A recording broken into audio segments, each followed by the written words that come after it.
જીપીએસસીની assistant manager વર્ગ 3ની પરીક્ષા આપવા જતા મિત્રો માટે આજનો કાયદો છે આવશ્યક ચીજ વસ્તુ ધારા અધિનિયમ 1955।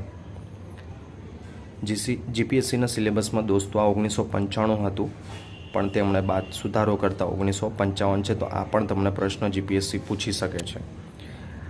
પ્રશ્ન તરફ આગળ વધીએ। આવશ્યક ચીજ વસ્તુ ધારા અધિનિયમ સંસદ દ્વારા ભારત ગણરાજ્યના કયા વર્ષે અધિનિયત કરવામાં આવ્યો? 6થા વર્ષે।